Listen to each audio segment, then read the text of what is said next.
Joey the Warrior. It is your MMA Connection on Twitter and Facebook. Just search Wow Show. This weekend, it is UFC on Versus 5 Sunday night.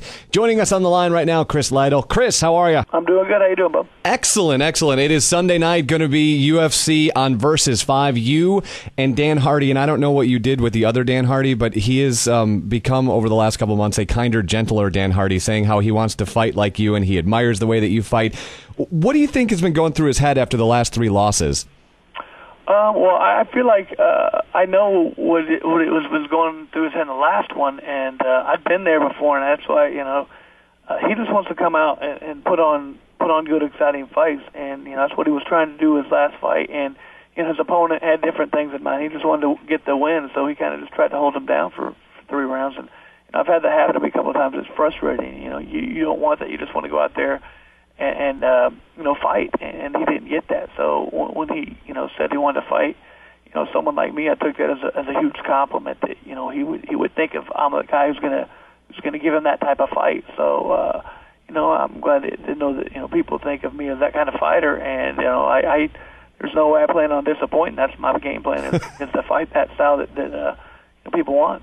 Well, Chris, on paper, I would say that you two were almost destined to fight each other because of your styles, and a guarantee of a non-boring fight, I think, is the first time in UFC history you can actually say that. From a fighter's perspective, though, when you go back to the Anthony Johnson fight, do you, as somebody who goes out there and tries to put a show on for the fans, and you don't need to speak as yourself, but I think overall in the industry, is it frowned upon for that lay and pray kind of hang out on a guy and just win the decision? Is that kind of something that you guys aren't really hip to? Well, it depends on the fighter. I think a lot of people, that's unfortunately, if you notice, the market is so tough right now. It's so competitive. I mean, you could win, 5 fights in a row and you lose 2 and you get cut.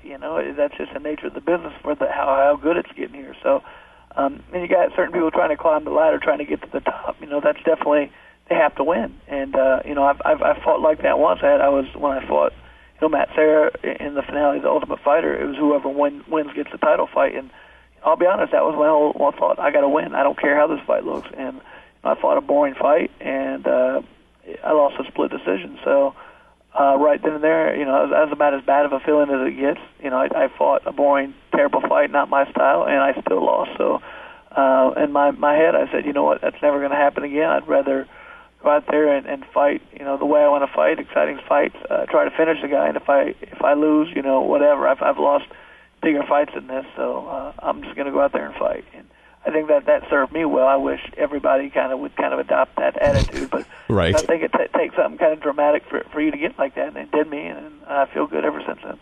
Chris Lytle joining us on the program, UFC on Versus 5 Sunday night, taking on Dan Hardy. You've got some other stuff in the works, too. You're thinking about a state house run. Is that true? Yeah, I got a committee formed, an exploratory committee to run for the state legislature this next year. So, what got you into that, Chris? I know you've been a huge proponent of Indianapolis and the state itself. What got you into wanting to do politics? Like, is it the verbal pugilistic? Is that kind of what got you into it? Have you always been into politics? What was the thought process? It's more the fact that I'm just dissatisfied with things at the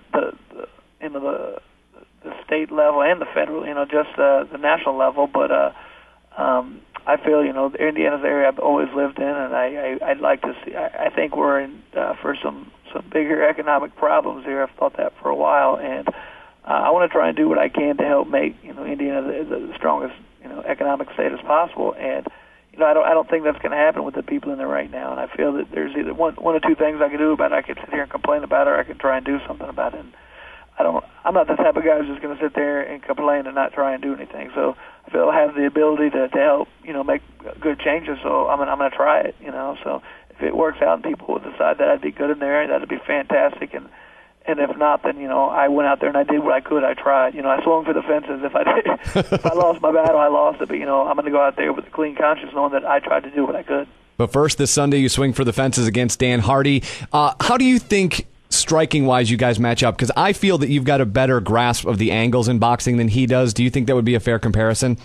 Well, I think he's very good, but I think he's just a little more traditional than I am. I think he's you can tell he's well schooled and well versed in the pugilistic arts, but I just think mine is more of learned by me getting in and doing 1,000 rounds and just learning, okay, if I slide this way. So mine's a little more unorthodox and a little more catered towards just my style. So I think my advantage is I'm going to get out there and I'm going to feel like I'm going to know what he's going to do more so than he's going to know what I'm going to do. And how apropos an unorthodox striking style in the hometown of Duke Rufus.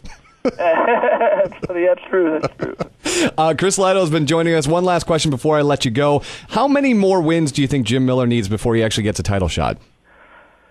I don't know. I mean, he's 7-0. He could be got about eight in a row right now. Yeah, something like that. Usually you get that many. You've already had the title for 2 years. So. Well, I guess we'll have to wait for Edgar Maynard 12 before I guess we figure that whole there we go. Scenario out. Chris Lytle has joined us. Good luck, my friend. It is Sunday, UFC on Versus. Have an awesome rest of the weekend. We look forward to seeing you fight on Sunday night. Hey, thanks for having me. Take care.